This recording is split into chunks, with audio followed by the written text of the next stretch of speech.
मुख्यमंत्री अशोक गहलोत ने केंद्र की मोदी सरकार पर हमला जारी रखते हुए कहा कि केंद्र सरकार केवल बड़ी बड़ी बातें करती है, लेकिन करती कुछ नहीं। प्रस्ताव भी आएगा और जिस मकसद से विधानसभा बुलाई गई है, SC/ST के रिजर्वेशन का जो 10 साल पूरे होते हैं 25 को हो रहे हैं, तो उसके लिए ठप्पा लगेगा। सोमवार को गृहनगर आए मुख्यमंत्री अशोक गहलोत ने मीडिया से बात में कहा कि राज्य सरकार विधानसभा में CAA के खिलाफ प्रस्ताव लाएगी।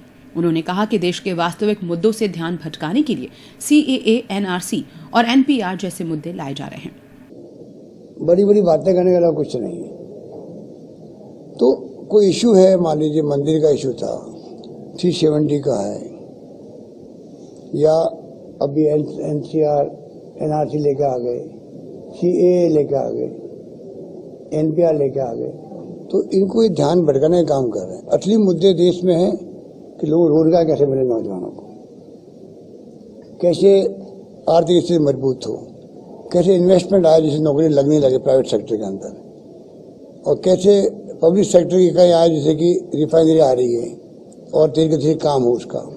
हमें चिंता रिफाइनरी की भी है कि कहीं लापरवाही कर दी भारत सरकार ने, इनकी कंपनियों ने, तो समय पर ये रिफाइनरी नहीं आ पाएगी। हम चाहते हैं हम भी दबाव बनाए रखें इसके ऊपर। गहलोत ने बताया कि राहुल गांधी युवाओं और छात्रों से संवाद स्थापित करने 28 जनवरी को जयपुर आ रहे हैं। वो देश के मौजूदा हालात से युवाओं को अवगत करवाएंगे।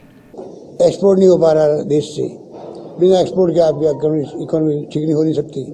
तो तमाम मुद्दे जो इनके खिलाफ जाते हैं, उन मुद्दों को लेकर राहुल गांधी चाहते हैं कि पूरा देश चिंतित है। उन सभी देशवासियों की, देश के युवाओं की भावनाओं को रिप्रेजेंट करने के लिए वो जयपुर आ रहे हैं। मुख्यमंत्री ने कहा कि केंद्र सरकार की ओर से राज्य सरकारों को दी जाने वाली मदद कम कर दी गई है।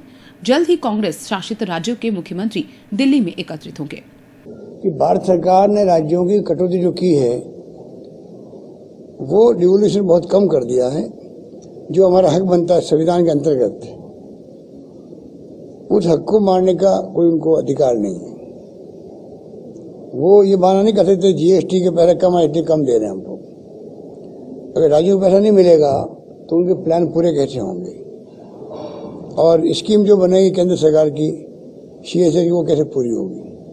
तो ये तमाम गंभीर बात है ये, और कई राज्यों की शिकायत आ रही है कि सब जगह स्थिति बिगड़ती जा रही है, पंजाब, केरला के राज्यों की। हो सकता है हम सारे chief minister Congress rule state के इकट्ठे दिल्ली में हो। कांग्रेस प्रेसिडेंट सोनिया गांधी जी ने पहले भी एक बार सबको इकट्ठा किया था वहां पर, और हम लोगों ने बैठ के बातचीत करी थी। जब मनमोहन सिंह जी विपक्ष में थे नेता राज्यसभा के अंदर, तब की बात बता रहा हूँ, प्रणब मुखर्जी थे, तब भी मैडम सोनिया जी ने इसको बहुत गंभीर माना था। अब भी मैं समझता हूँ कि पूरी तरह वो चिंतित भी हैं कि राज्यों की स्थिति जो है, क्योंकि कोई कोई बहाने से जो सरकार BJP की है उनको इमदाद मिल जाती है, और अगर भेदभाव करेंगे तो अच्छी परंपरा नहीं होगी। बाड़मेर में रिफाइनरी के मुद्दे पर उन्होंने कहा कि राज्य सरकार इसको लेकर लगातार दबाव बनाए हुए है। मुख्यमंत्री ने बताया कि टिड्डी प्रभावित क्षेत्रों के किसानों को आर्थिक सहायता मुहैया करवाई जा रही है। हम जाके अभी कुछ काम हुआ वहाँ पर, देख के आए, और 10,000 करोड़ के अभी उन्होंने टेंडर निकाले भी हैं। तो वो काम हम लोग वाच कर रहे हैं। हमारे अभी जो एडवाइजर CM है मिस्टर गोविंद शर्मा, वो गए थे खुद वहाँ पर, ऑन द स्पॉट मैंने भेजा उनको। हम लोग पहले गए, हरी जी साहब थे, इनकी क्षेत्र में ये रिफाइनरी लग रही है, तो उसके बाद उनको भेजा गया। फिर हम लोग वापस जाएंगे थोड़े दिन बाद में। तो ये लगातार दबाव बना रखे। TD वाली बात आपने करी, वो समस्या वास्तव में वहाँ पर दूसरी बार आगे TD है।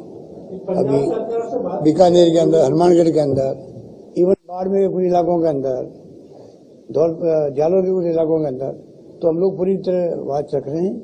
और जो स्टेट गवर्नमेंट कर सकती थी उन्हें शुरू कर दिया, करीब 35 करोड़ रुपए रिलीज कर दिए।